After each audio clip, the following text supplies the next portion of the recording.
me to sleep. I don't know what's Yeah. going on. Yeah. I've looked at Fonnie Willis, who's tied up in some other shit. I just can't understand. Please give us a realistic understanding of what's going on with there, and what do you think is going to happen? So I think the problem with RICO cases, and I've said this quite often, is that RICO cases give prosecutors very, very wide discretion as to what they can bring in and what they can discuss.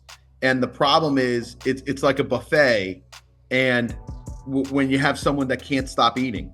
And that's what happens to prosecutors. So in this case, these prosecutors just they don't want to stop eating. They listed like 600 witnesses, which is unbelievably ridiculous. By the way, at a point, they brought up a old YouTube video of mine, tried to enter it after they listed like 400 witnesses. They're like, hey, we want to introduce this last thing. And the judge says, hey, unless the person who actually made the video is down to come here and testify, no. And they're like, and I'm watching this, and like all my media partners sent them, I'm like, I'm not going in there. What the fuck are they talking about? Like, RICO, is this legal where the state could just use a little bit of everything to just pile on, to just build a mountain of, hey, this is our narrative and hope you get convicted? Certainly that's what they're trying to do. The judge is starting to limit a lot of it. I think that a lot of this should have been addressed before the case even started. And I wouldn't have allowed a lot of the things that are going on. I mean, if this case goes on for a year and a half, and the state just keeps bringing up things that they weren't going to introduce, but now they feel like, oh, I found something. Over a year and a half, they can find whatever. I mean, investigations can keep going on. There has to be some point where there's a cutoff and say, hey, listen, you've provided all the evidence that you're going to provide. Here's the case. Here's what it is. Unless you want to get a mistrial, you're bringing in things that are just not going to come in on the norm. And then you want them in under some, auspice of, oh, judge, we just found this and we want this in. To me, the case is completely off the rails. I think a lot of those attorneys are very frustrated. A lot of defense attorneys are very frustrated. I think it's a good team of attorneys, and I think they're trying to control themselves. On the state side, all I have seen are errors on the state side. That doesn't mean they're not going to get a conviction, because they're going to be in court for the next 12 or 13 months.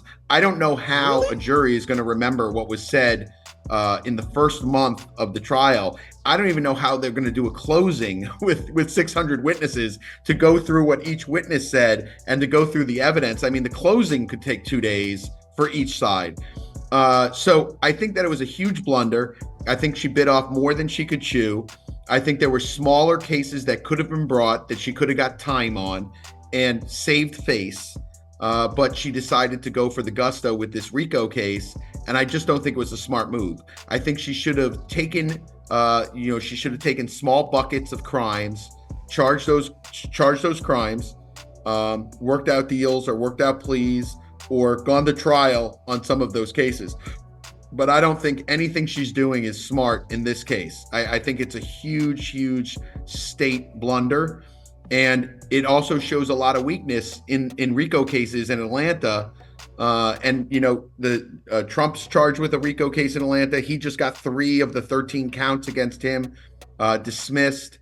And I think that it shows a lot of weakness on her part. Not to mention, all this other stuff that's going on that's peripheral. I don't think it affects. I think it's poor decision making on her. I think it just demonstrates poor decision making. And I just don't understand why she would want to stay on cases that make her look like there is a bias, or make her look like there is some sort of error on her part. Just pass the case on. It's not that big of a deal to get a different state attorney to handle the case. And it really shows a weakness in her character to keep the case when she should just be, giving it over. And I think she should have given at least the Trump case, she should have passed that one on. And on this RICO case, I think that she just bit off more than she could chew.